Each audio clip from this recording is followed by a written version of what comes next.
The founding document of our democracy was over 2 years old when it was rewritten to include these words: a well-regulated militia being necessary to the security of a free state, the right of the people to keep and bear arms shall not be infringed.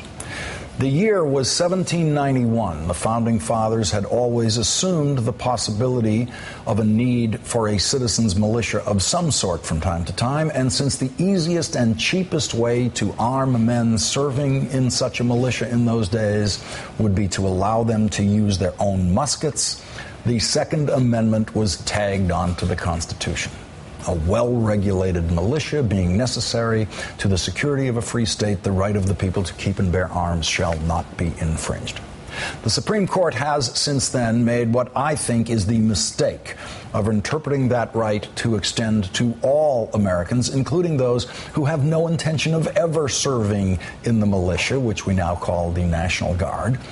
Republicans like to pretend that their interpretations of the Constitution are based on the original intent of the words. They insist that what matters is what the authors of those words had in mind. They think of themselves as mind readers of the Founding Fathers. Well, this is what they had in mind when they wrote the Second Amendment: a single-shot firearm that takes a bit of work to reload. The kind of thing that would make it impossible for someone to walk into his workplace or his school or a movie theater or a shopping mall and kill 20 people, pump bullets into 20 children.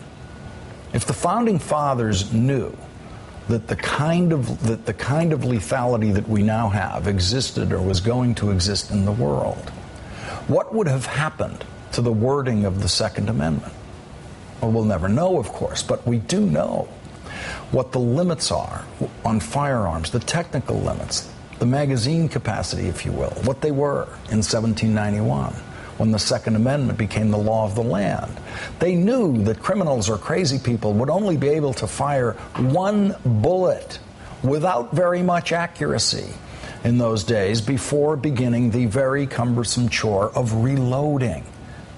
That point is made brilliantly in a public service announcement by the States United to Prevent Gun Violence. Now, I just want to warn you that some of us at the office today found it kind of disturbing, to say the least, to watch this video in the wake of the massacre of children and educators at Sandy Hook Elementary School and after the torrent of gunfire that rained down on Massachusetts police officers last week. But if you do choose to watch this, please watch it through to the end, because it shifts from disturbing to enlightening and even kind of funny. Here it is. Excuse me. Hey! Hey!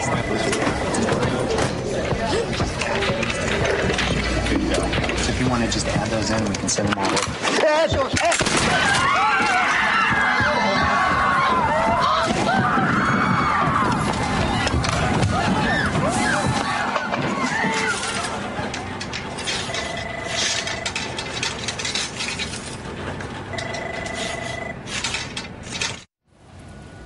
That is the kind of massacre threat we would be living under in this country today if our gun laws followed the original intent of the authors of the Second Amendment.